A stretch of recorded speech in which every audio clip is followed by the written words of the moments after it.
Hello everyone, welcome to AFL Access. My name is Ryan and today we are reacting to the events that happened in Round 8.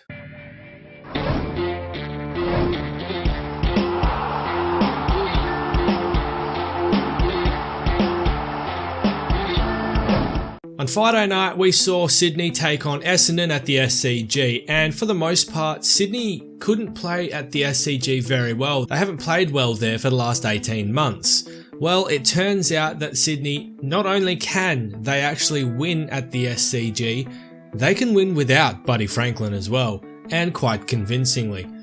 Essendon never really looked too much into the game and Sydney took a lot of control out of it. They still have a very leaky defence. In fact, they have the second or third worst defence in the entire competition and their scoring isn't very good. But Sam Reid looked to have found a little bit of form as he was launching at the ball much more confidently than he had been, and Isaac Heaney running through the middle is such a saving grace for that team.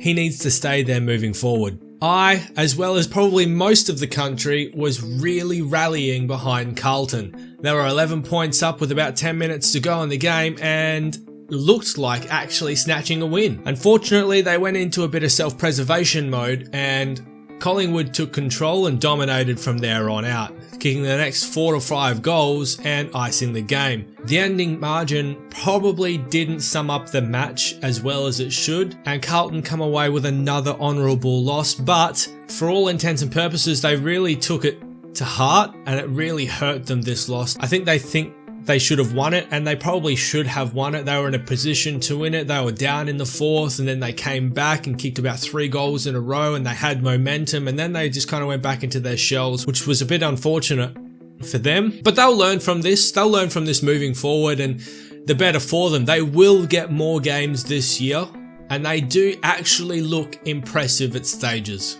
Saturday afternoon, Melbourne beat out the Gold Coast Suns by 1 point, and to be perfectly honest, they were pretty lucky to do so. Despite dominating a lot of the statistics, they had 66 inside 50s, which is quite impressive, but along with the story of Melbourne this year, only 21 scoring shots. Now, for those of you that struggle with maths a bit, that's a conversion of 33% per inside 50, sitting right about where Melbourne's average is for the year. You compare that to Geelong's average for the year at about 44-45%, and it is way lower than where it should be, especially compared to last year. Melbourne's brand of football is frustrating to watch.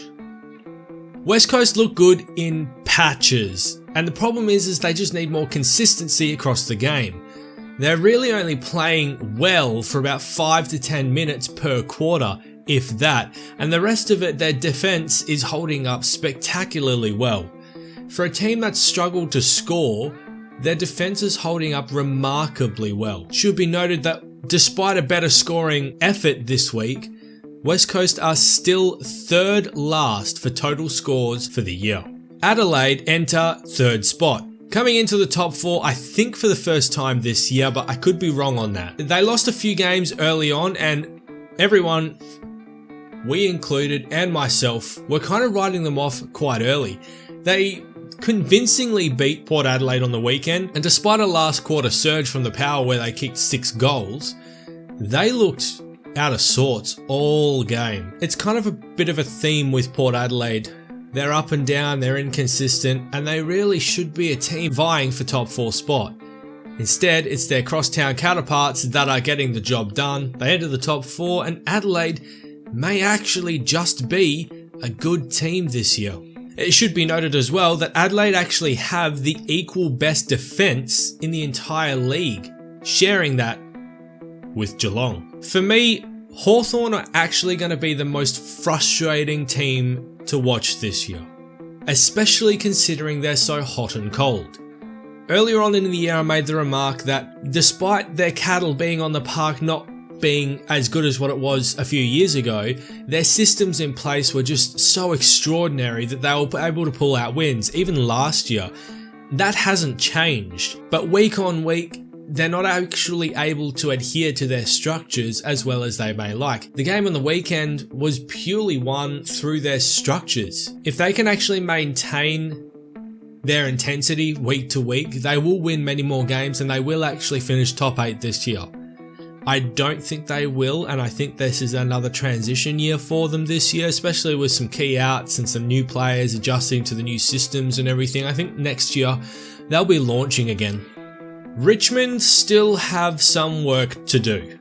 They're sitting 6th on the ladder, which is pretty and much better than a few rounds ago. Their now 5-3 ledger is brilliant, but they're sitting below 100% despite being in 6th position. It doesn't help that they have further injuries now to their list, with Nankervis going down with what looked to be a groin injury. Their depth is being seriously tested this year, and although their young kids this year have stepped up remarkably well, something's got to give at some point if the cattle keeps falling. I think Richmond could still make the 8, especially on the back of a good win against Fremantle at home. Are they going to be a danger come finals?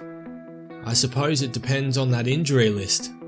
Will it be lengthening or shortening?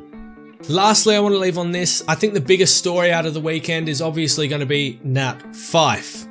He is a Brownlow contender, probably not number 1. Tim Kelly will be number 1, especially after his blistering game over the weekend. 36 touches, 2 goals, 11 clearances, 7 tackles. The stats, it's probably the best game anyone's played this year, to be perfectly honest.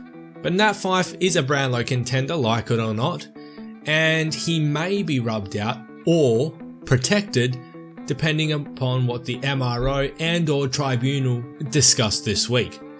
We now have 2 incidents of a similar impact that have 2 different outcomes. The Cousins incident from Hawthorn, where he was rubbed out for a week but didn't contest at the tribunal, and controversially Gary Ablett last week was rubbed out by the MRO but then had that overturned at the tribunal. So if he does get the 1-week suspension from the MRO next week, there is no doubt in my mind that Nat Fyfe will be going to the tribunal to have it overturned. Will he be successful? Well, I suppose, does Nat Fyfe get a discount for being a good guy? Does he get a discount for being a superstar player? Or because of his history of being a rough and tough player, will that 1-week suspension stand? Who knows, and at this point the AFL is actually really inconsistent with regards to suspensions, especially when you're getting the MRO say one thing and then the tribunal say another. There's just no backing up of Michael Christensen. And I actually feel really sorry for him and really bad for him because he's following the guidelines, and I actually think he's doing a fairly good job of it this year, better than what he was doing last year. But unfortunately, he just doesn't have the backing of the actual AFL itself, and it's making him look like an idiot. If you set the guidelines in place, either stick to them or change the guidelines so that the MRO can actually do his job and that be sentencing players so that it's not always being referred to the tribunal. I think this year we've had the most tribunal cases ever, and we're not even halfway through the year. It's ridiculous. It's a ridiculous system that we've got in place right now. The whole point of the MRO is so that we don't actually end up at the tribunal unless it's a contentious one, but most decisions actually end up to the tribunal because there's just no cost to it anymore, and more often than not the tribunal are actually overturning the MRO because they don't agree with the guidelines. It's ridiculous. It needs to stop. Michael Christensen needs to get some backing from the AFL, or if I were him, I'd be walking away. I know I said that that was going to be my last topic, but this is actually going to be my last topic.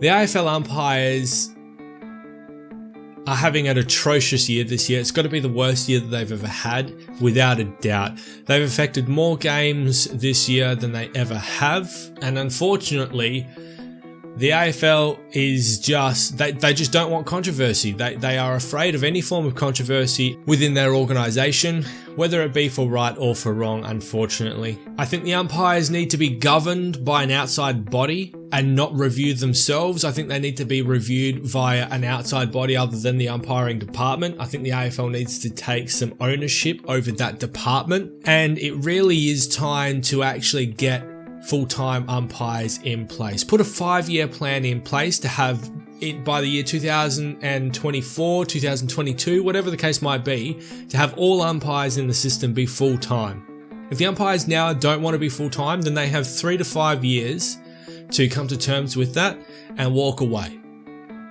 We have many great umpires who actually want to come to the top level and want to succeed at the top level and want to perform consistently at the top level. As it stands right now, they're not able to do that because of their outside jobs. They're not able to dedicate enough time into reviewing, into practicing, into training the required skills that are needed for the AFL level of umpiring. But I'll leave my comments with that alone. Let me know what you guys think about that in the comments down below. Now guys, if you haven't done so already, and if you do like the video, please leave a big thumbs up. It means a lot to us and it helps us out a great deal.